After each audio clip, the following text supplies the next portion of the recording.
Hello, my name is David Martínez, and today we're going to talk about how to get off the beaten path when you travel abroad. And why to get off the beaten path when you travel abroad.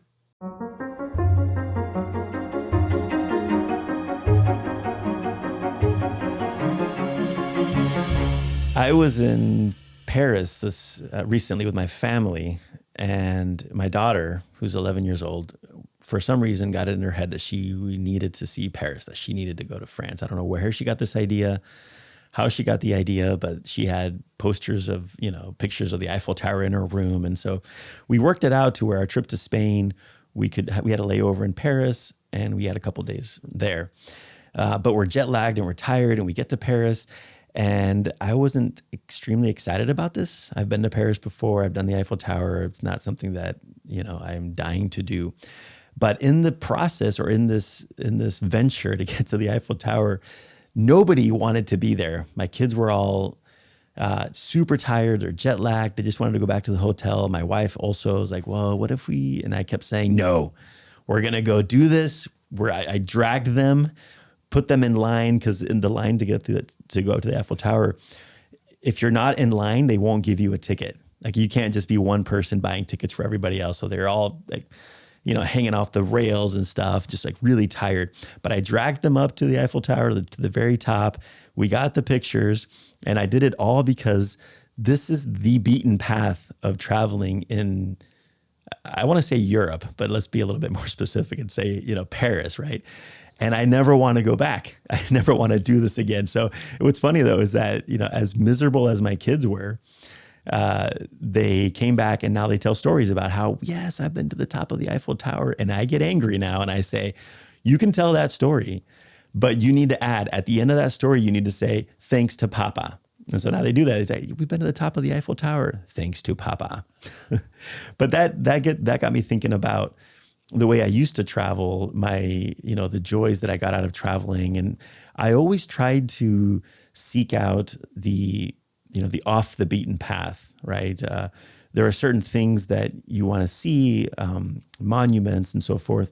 But I in all of my travels, the biggest joys always came off the beaten path. Do you have a similar experience? Absolutely. And I think sometimes we overthink the idea of beaten path versus off the beaten path. There's actually tour companies that say, oh, we'll take you where no tourists are. And it's like, you're a tourist company, so aren't you technically bringing tourists where there's no tourists are? Yeah, so this is part of a conversation that's a very old part of the travel conversation, the beaten path versus the non-beaten path.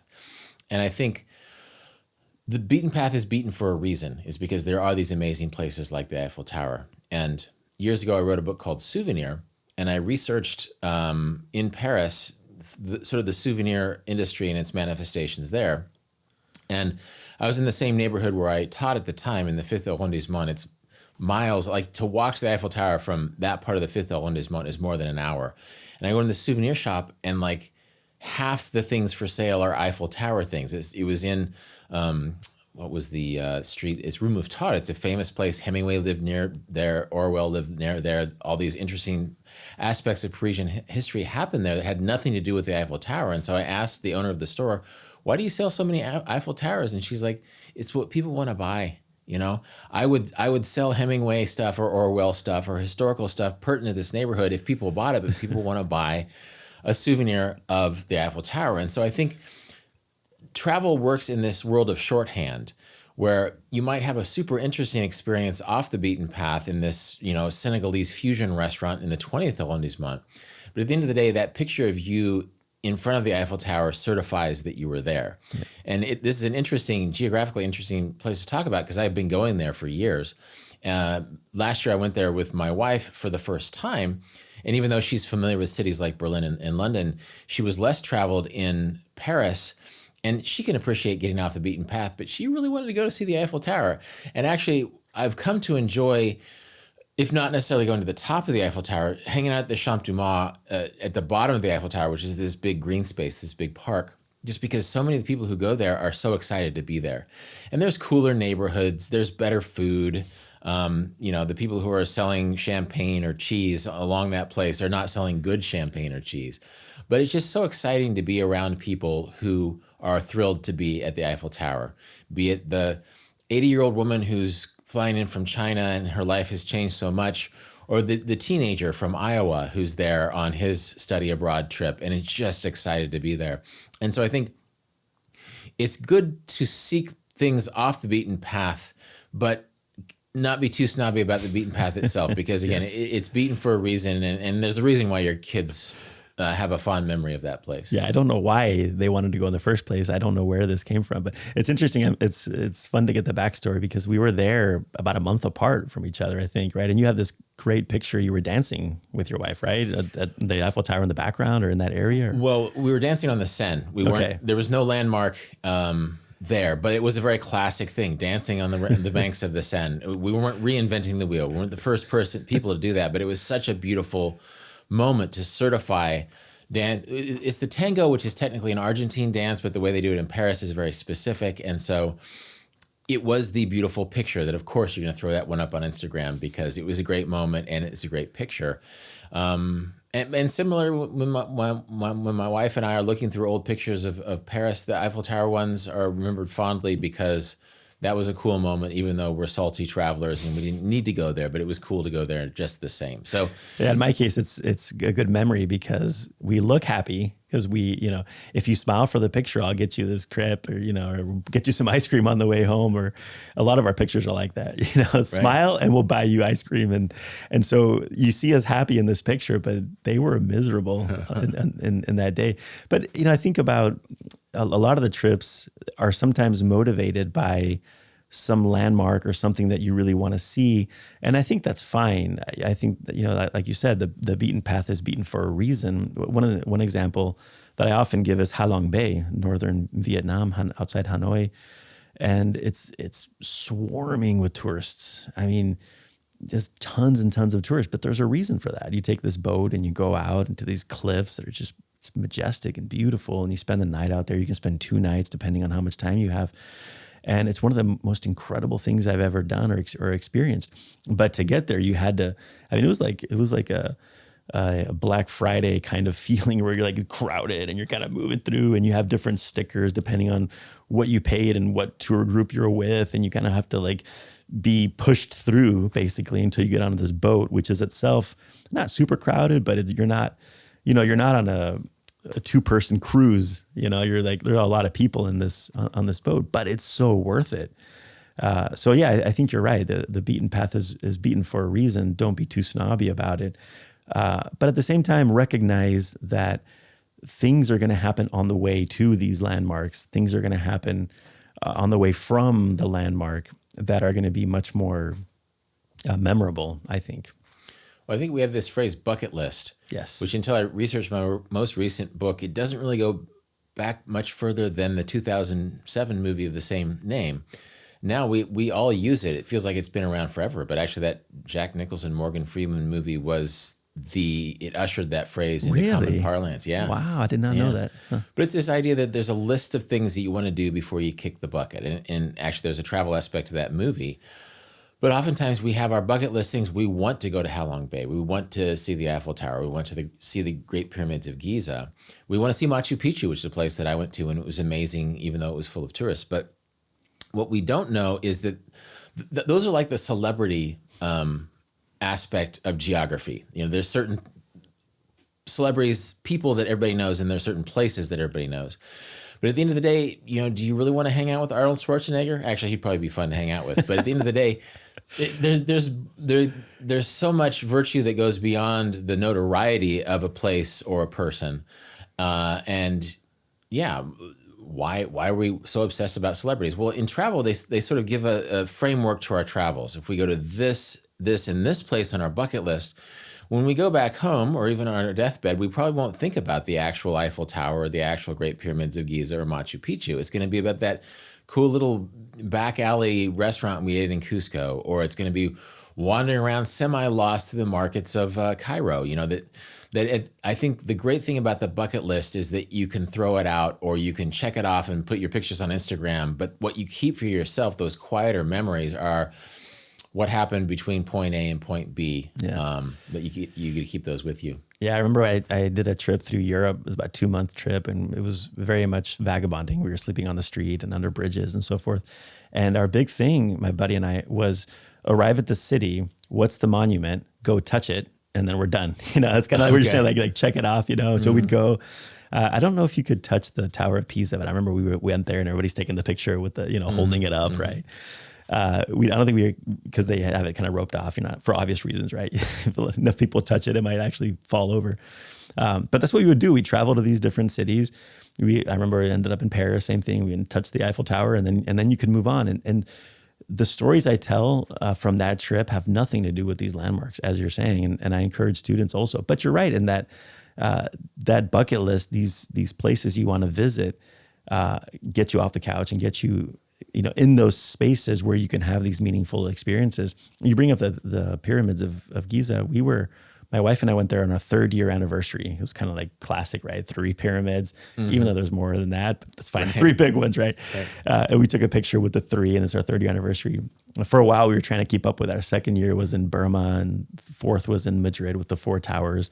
And then we started having kids, and right. Those plans changed. But to the pyramids, I liked that experience, even though there were a number of tourists. You could get ride camels and come in from the back end, and it kind of felt like you were in the middle of nowhere in the desert, arriving at the pyramids.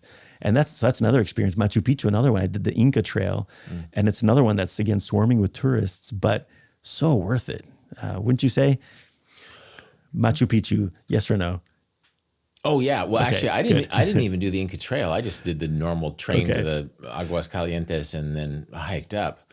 But actually, when you're talking about that, I was just thinking about, we sort of stage experiences for ourselves. It's cool, even though we're not really riding our camel from the Sahara into the pyramids. It feels good. And one thing I talked about in my souvenir book was the idea of authenticity. And oftentimes the authenticity we seek is not necessarily the authenticity in the culture we're in, but we want a feeling of authenticity in ourselves, right? So taking 3 days to hike to Machu Picchu feels more authentic, not because it gets us there any differently than the train, but because we feel like we've earned it somehow. Yep. And so I think we sort of play games with our days as travelers, which is fun sometimes, like the idea of going around and touching the monuments. When I was in Cairo, I had stayed in this hostel with these happy-go-lucky travelers, and they decided they were gonna split $20 so that each person had like $5, and they were going to try to buy as much as possible with $5 in the Khan el Khalili market.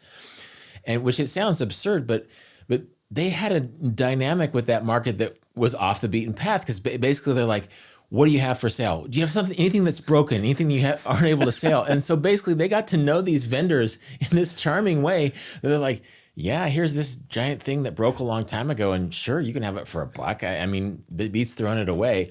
And so I think the idea of that personal authenticity, playing games with your day, as long as you're culturally respectful, I think it's interesting. Why not just touch the monument? Why not take $5 and see how much volume you can get in the souvenir market? Why not take a camel to the pyramids, even though it's not really that air quotes authentic? It feels better. And so I think one thing as travelers we do is we try on different identities. We get to, away from home, we get to try out different versions of ourselves. And sometimes that ties into this experience, again, of being off the beaten path. Basically, we're getting out of our habitual lives back home. So why not get out of the habits that other travelers are in and follow the smell of a great patisserie instead of going to the Eiffel Tower straight away? There's so many ways to get off the beaten path, and it's really not that hard. And it's a big thrill to do. I don't know. This is relates to it, but when we were at the Great Pyramids of Giza, I was offered the opportunity to climb one of them.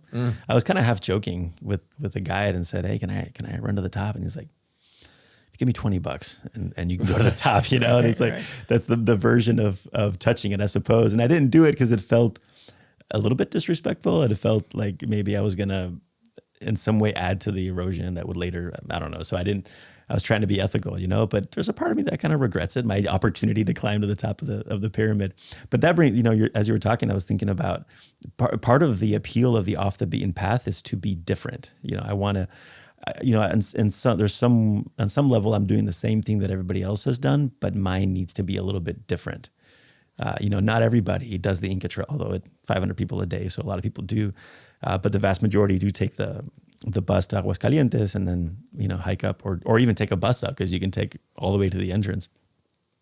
But that reminded me of, I mentioned Vietnam earlier. One of the most exciting or happiest experiences abroad, I would say, was my wife and I were traveling up the coast of Vietnam, and we bought this. We thought it was a good idea. We bought this bus pass where every day the bus, there were several buses that kind of go from city to city, and you could kind of hop on and hop off whenever you wanted. It would come by 4 or 5 times a day, and you kind of looked at the schedule and said, okay, it's going to come by at 10 or at 2 or at 4, and you kind of make plans that way. But after the first couple cities, it kind of felt, the expression we used, we kind of felt like cattle a little bit. Like you stop at these cities, and it was this, people kind of ushering you to their hotel, that then taking you to the same kind of places. And we were looking for something a little bit more authentic, which I know is very problematic. And, we're tourists trying not to be tourists, I suppose. That distinction between tourist and traveler, which I also hate. I know you've written about it. There's no difference between a tourist and a traveler. You're all just, trying to have an experience abroad. But one of the cities, and I forget the name of the city, but we were walking around, my wife and I, and this guy comes out of the shop and he's like, hey, do you want to ride motorcycles on the Ho Chi Minh Trail? And right away I said, yes, I would very much like to ride motorcycles on the Ho Chi Minh Trail. And so he took us back to the room where we're talking about it. And he's like, okay, you can have a driver or you can have your own motorcycle. And immediately I said, again, I just don't think sometimes. But the thought of like hugging a Vietnamese dude for 4 days, I was like, no, give me my own motorcycle, And so I said, no, my own motorcycle. And he's like, okay, well, I need you to show me that you know how to ride a motorcycle. Well, I'd never ridden a motorcycle in my life. I had no idea how to even start it. So as we're walking back to the motorcycle, I was trying to rack my brain. My cousins had motorcycles, remember it, trying to, like a Matrix moment, like I know how to ride motorcycle all of a sudden. So I sit on the motorcycle. I don't know how to even start the engine. And I said something that I regret, but in the moment I was trying to, get out of the situation. And I said, well, I don't know how the motorcycles are here in Vietnam because the motorcycles are in Europe. And he got mad at me and he's like, this is a Yamaha. It's the same here as it is in Europe. And, so it was a good lesson for me. But again, trying to get out of a situation. Anyway, it turned out, I ended up on the motorcycle. He took me around and I didn't crash or anything. He knew, of course, that I'd never ridden before, but he let me have my own motorcycle for 4 days. My wife did have a driver. We rode motorcycles and it was off the beaten path. But as you said, like this guy was looking for the right kind of tourist. So it was, I call it, off the beaten path-ish, because we weren't on the same bus, but to have this experience kind of separated and, you end up in these villages that, tourists often don't go to, which is an interesting tension as well. You're looking for an authentic experience, but there's also, you've written about staged authenticity, and I think we have to be careful with that as well. But I loved that experience, and that all happened because of a willingness to kind of step off what is a little bit more safe, for sure. There were a few moments where, my life was in danger, but in retrospect, of course, lots and lots of fun. Yeah, I think there's a guest host dynamic there too, because it was certainly off the beaten path. It was different from what the bus tour people were going. But the guy, like part of his sales pitch was the Ho Chi Minh Trail. Right. He didn't say, let's go ride from village to village on a muddy road. No, he said the Ho Chi Minh Trail. So I think that's something as an American, you sort of know what that is. Yep. And you can talk about it later. Yeah, I rode motorcycles on the Ho Chi Minh Trail. Well, it's a great story. Again, the imaginative act of travel, like another phrase that anthropologists use is the tourist imaginary, that they like.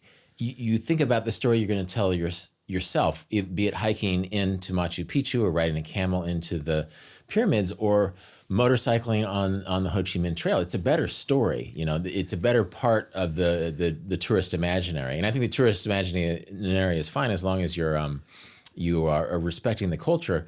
One interesting thing about that is that a part of me thought, well, you could probably just rent a motorcycle and find your own Ho Chi Minh Trail. But I think these guys were smart, that they realized that that makes a better story. It takes a certain kind of tourist. Not everybody's going to do it.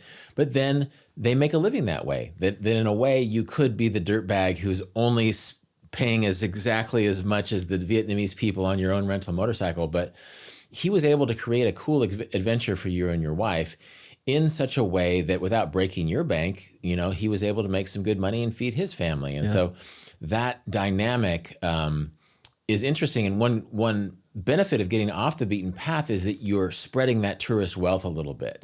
That you may be 20 blocks from the Eiffel Tower, but you're eating at the neighborhood restaurant, and you are giving your tourist dollars with no middlemen involved. And so that's another fun thing to remember on the beaten path, that oftentimes you're actually spending less money. It costs a lot less to get a cappuccino away from tourist attractions rather than next to them. And then you're actually, it's a cheaper cappuccino, but maybe it's still more than your average Italian person will pay for the cappuccino. And so you're feeding in, your tourist dollars are finding good places that make it more economically dynamic as a traveler. And make a better story. Yeah. Presumably, right? Depending on how sick you are afterwards, I suppose, or, depending what happens. Now that reminds me, in Brazil, I was on a bus. It was a 33-hour bus ride, right? Stopping at different times. But one of the stops, we kind of realized that the bus stops, you were paying $10, $15 for these meals. But if you just left the bus stop and literally like across the street, you could get a meal for like $1 or $2. Yeah. And so that tiny little adjustment, I don't know how good of a story it is, but it certainly saved some cash in the long run. So as you were talking, I was reminded, or your stories, you often talk about, because you're a travel writer, right? So when you travel, you're looking for a certain experience to then write about it. Does that influence the kind of experience you look for? And do you seek out these off the beaten path experiences? Because as you've said before, trips that go wrong make for far better stories, and you have a higher likelihood of the story of the trip going wrong if you're off the beaten path, right? Yeah. Well, I think a narrative needs a conflict. It needs an imbalance that needs to be balanced. And if you're on the tourist trail, which again is a tourist trail for a reason, the odds of the unexpected happening, the odds of surprise happening are less. So in addition to saving money and putting money more directly into local economies, you're also putting yourself in a position that is more likely to lend itself to a story. And so I think this has taken different expression at different times in my life. I was much more devil may care, happy-go-lucky when I was a younger traveler. As you've read Marco Polo, didn't go there. I tried to buy a donkey once, and they told me that, no, we're going to sell you a donkey. Just go be your own donkey. Be your own donkey is what they told you. Yeah. Just walk in the desert by yourself. And so there are ways. I mean, last summer after Paris, my wife and I went to the Faroe Islands. And part of the fun of that was just sort of picking a village that we didn't know anything about and driving there and seeing what was there when we got there. And we found such amazing villages. I'm loath to mention them now for hope that they don't become tourist attractions themselves, because they're just these delightful little villages where 12 people live, but have their own stories and their own beauty. And even if it doesn't directly lend itself to a story, it's something that you can internalize and savor in a way that, I guess, you come into sort of this consumer experience with a place, which is like the best that can happen is that your expectations are met. Mm-hmm. Whereas when you come in with vaguer expectations, then it's not just a matter of meeting those expectations. It's about, well, what the heck is going to happen here? What is going to be in this village that we know nothing about? And then instead of trying to meet what you think you'll find when you get there, you just show up and you're surprised. And so that sort of delineated our experience of the Faroe Islands earlier this year. We went to some places we were supposed to go, but other places we just drove in and walked around, and those were a lot of fun too. Yeah. I always say the secret to a happy life is to have low expectations in general, right. But specifically with traveling, right? Because you're right, if you have these expectations, and we often do, we often go why did I rent a camel to go to see the pyramids? Well, it's because that's the kind of experience that is prescribed before you go. But you had a lot of experiences off the beaten path. Did you buy a boat and like sail up the Mekong River? Yes, I drove down the Mekong River. Yeah. That's off the beaten path. That's not the tourist trail. Totally off the beaten path. And I was there with some other Americans. We were just trying to do something different. I think we knew it was possible. So we bought a boat and we drove it like 900 miles down the Mekong. It's one of these crazy adventures, and rivers can be dangerous. So I probably wouldn't do it again just because the Americans I did it with had some experience, but you would power through the rapids and avoid the whirlpools. And gosh, how amazing was that every day was new. We didn't really know where we were, but we were going downriver on the Mekong through Laos, sometimes through the Lao-Thai border. And my gosh, that was fun. And just sort of the feeling of being alive, and sometimes uncertainty and really being vulnerable is a way to really taste your aliveness. And gosh, that was 3 weeks of feeling super alive and slightly terrified. But that's, again, travel is a metaphor for a lot of things. You're literally out of your comfort zone at home. And so you are tempted to surround yourself with familiarities or with expectations where I think one problem with expectations is that we subscribe to the societally prescribed expectations of how we should be, instead of seeking, well, what do I like? What will make me happy? What will surprise me and make this day interesting? And so, I mean, that's why the United States is a country of less than happy billionaires, which would strike most people in the world as absurd, right. And so I think just sort of peeling away all of the unnecessary things to the organic experience of a day, whether or not it involves riding in on a camel, that's part of the fun of travel, is that you can try something different and maybe make the occasional gentle mistake and try to be safe about it. But just, be surprised and pay attention. Those are very simple edicts, but they're good to keep in mind. Yeah, and try things. You also walked across Israel. That was another kind of off the beaten path. I don't know how many tourists decide they're going to walk. I mean, that requires a lot of time as well, but that's also leaves you open to different experiences every day. What's going to happen, right? Yeah. Danger. And then the pace, you can't walk very fast, so the pace at which you experience the country walking, as opposed to riding in a bus or a train or a taxi or something, it forces you to slow down and pay attention and listen, and to deal with minor discomforts in a way that really pays off in nice rewards. And I didn't have a guidebook, but it's like, I'm going to walk from Capernaum to Jerusalem, in the footsteps of a certain prophet who lived in this part of the world 2,000 years ago. And so I didn't actually make it. It was so hot that I ended up hitchhiking. I didn't properly walk to Jerusalem. But that as a constraint, that as the design, instead of a bucket list thing, I'm going to walk in the footsteps of Jesus and see what happens. And all kinds of amazing things happen. I talked to people I never would have talked to otherwise. I slept in fields and forests, and I met farmers and merchants, and had a great time. I even hitchhiked. It's the only part in the world. A couple of cute Israeli girls. I was in my 20s at the time. It's like, oh, wow. Yeah. Israeli women have been militarily trained, so they could have, if I would have been creepy, I'm sure they could have snapped my neck. But it was just crazy. I just left myself to chance. Even when I sort of wimped out and stopped hiking and started hitchhiking, the adventure continued. Yeah. They were actually going in the opposite direction of Jerusalem. They're going windsurfing on the Sea of Galilee. So I ended up all the way where I started, like windsurfing in a very amateurish way. And then we hopped in and they drove me back to Tel Aviv. It was just a fun day, because simply my plan was to walk Jesus style from Capernaum to Jerusalem.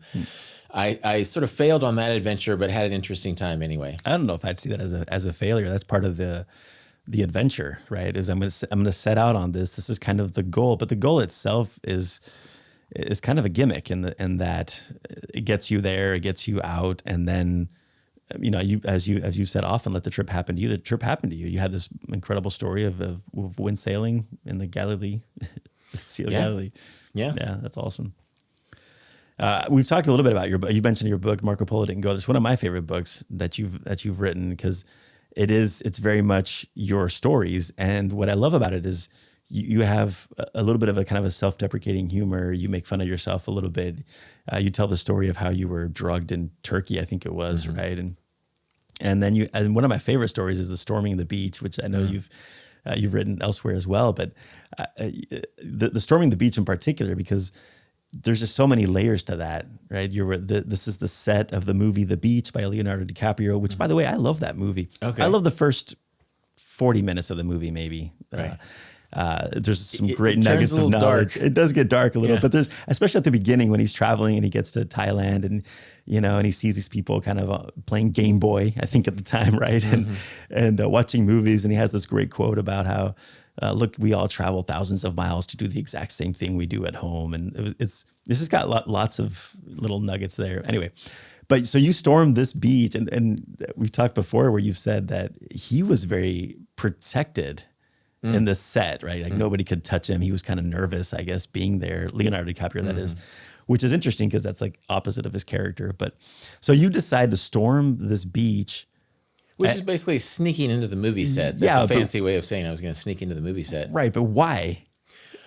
Well, it was almost as a thought experiment. That's the best thing I can say. That I sort of felt like there were certain. Well, I felt that idea that the beaten path is already beaten, and what can I do that's different? That it's cool to go to this temple and to go to this trekking expedition in northern Thailand. But what is different? How can I get off the beaten path? So I decided to ironically do something different by going to the one place everybody was looking at. Like the media, DiCaprio just come off of Titanic, which is huge. He was the biggest star in the world. And so everybody was focused on Koh Phi Phi, where they were shooting the movie, which is it was the most beaten path at the time because everybody was paying attention to it. And I thought, what would happen if you snuck into a place where you weren't given permission to go? And I won't give too much away, but it didn't always play out as planned, just like walking to Jerusalem didn't quite work out as planned. But that allowed me through this thought experiment to think about questions. Well, why do we want to go to places that other tourists don't want to go? What does it serve us? And how does that kind of mimic tourist patterns anyway? Because one irony of the novel, The Beach, that the movie's based on, is that they sort of create this air quotes paradise, but part of the paradise is that there's no local people there. Like it's sort of this fake, constructed idea of paradise. It has nothing to do with Thailand itself. Right. And so people forget that time. The beach was sort of a satire of backpacker culture, even more than it celebrated backpacker culture. And it raised some hard questions. And so I wanted to tweak with those questions and sort of think, well, what are we seeking when we're seeking the non-beaten path?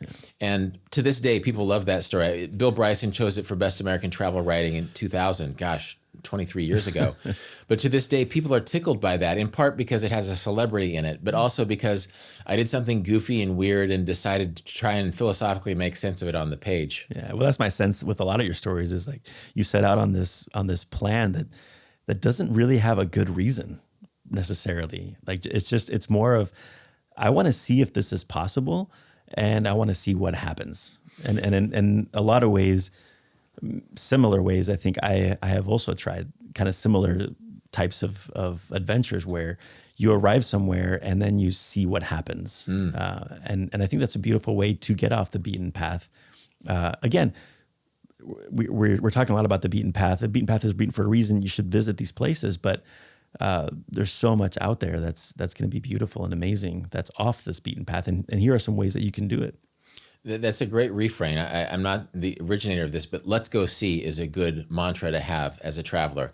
Not just a quest or a mission or a pilgrimage, but let's go see. Certainly something interesting will happen if I storm the beach of the movie or take a boat down the Mekong or just walk into a neighborhood that I'm not familiar with and is not in the guidebooks and is not on Instagram. Let's go see is a great refrain to remember as a traveler. Right. And it can be a little terrifying to some people. Some people they need a little bit more structure. Where are we going? Where are we staying? So depending on your level of flexibility and willingness to kind of go with the flow, you're going to have different sets of expectations and adventures that are different. The let's go see will, depending on whose lens it's being watched through, the let's go see will affect people in different ways. That's part of the fun of the let's go see experiment. Yeah. Well, Marco Polo didn't go there. Again, great book. That's my recommendation for this session. Do you have a book that you recommend for those seeking off the beaten path types of experiences? Well, what popped in my head was William Finnegan's Barbarian Days. I don't know if you're familiar with this. It's a surfing memoir, actually. But it's also a travel book because to find good surf, you have to go to places where there is good surf. And so he was able to get off the beaten path just through his unadulterated love of surfing. And it's such an adventurous travel book without even trying to be an adventurous off the beaten path traveler. He's just trying to find the best waves in the world. This is back in the 70s and 80s. It's a memoir. And it's such a delightful and smart book that shows how rewarding being off the beaten path can be if you just find something you love and you follow it. It doesn't have to be surfing. It can be something else. It can be cooking or another sport or another hobby. But he did such a great job. Again, the book is Barbarian Days, of using surfing as a lens towards discovering all sorts of awesome things that had nothing to do with surfing. That's awesome. That's a great. Yeah, I'll have to check that out.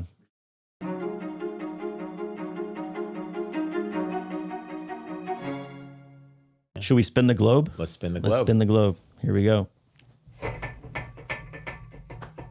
going to do Southern Hemisphere, maybe. Oh my gosh, I got Australia. All right. Tell me about Australia. One, Australians are great travelers because Australia is close to nothing except maybe Indonesia. And so the gap year, the idea that you're going to take a year off instead of a week off to travel, if you're Australian, you almost have to do it because you can't fly to Colombia or Cancun or to Toronto and be in another country. You have to go pretty far to get to a place. And so like half the bartenders in London are Australians who are just there. They're happy to get a subpar wage because this is their adventure. This is their adventure. So Australians are great travelers. And so I can't think about Australia, the place, without thinking of the Australians I've met in places that are not Australia. And I landed on the West Coast, which is Perth. I haven't been to the West Coast. Australia is as big as the continental United States. And so you can travel for days and barely make a line on this globe. I've been to, actually, I will talk about Tasmania, though, because it's a little island off the southern tip that is so much different. It's more, it feels like it in times where it could be a part of New Zealand. But it's just a great place to go hiking. There's good food there. It's sort of like the hick state. If you brand Tasmania, it's like talking about some, I don't want to insult the state, but maybe Alabama or Mississippi or something. It's sort of seen as this unrefined nether region. But as far as if you want to go hiking, enjoy the wilderness, enjoy those activities, or even go to a place with good food, Hobart, the city there, is terrific. So Australia is a place you could literally spend 5 years traveling and do nothing twice because it's so big and so much is going on. Yeah, I have not been to Australia. There's a trip being planned right now for 2024 that gets me to New Zealand. That's as close as I'm going to get. But I'll second what you said about the Australian travelers. I've also encountered them, and they travel for 2-3 years, and their plans are, I'm going to go and spend 6 months in this place and settle down, make some money, and then keep traveling. And I ran into some when I was traveling in Peru and Ecuador, and same thing. They were just traveling the coast of Latin America. They were surfers, and so they were looking for good waves. But yeah, I look forward to visiting someday. And as always, we should travel. You should see the world. You should be careful most of the time. This video podcast is a production of George Fox Digital. To find more material like this, you can subscribe to George Fox Talks on YouTube, Apple Podcasts, Spotify, or wherever else you listen to podcasts. Our team really appreciates your feedback in the form of likes, comments, and reviews, and we'd really love to hear what you think. To sign up for our weekly email list and to keep up to date with the latest episodes and publications, you can check us out on the web at georgefox.edu/talks. Thank you for listening, and we'll see you in the next episode.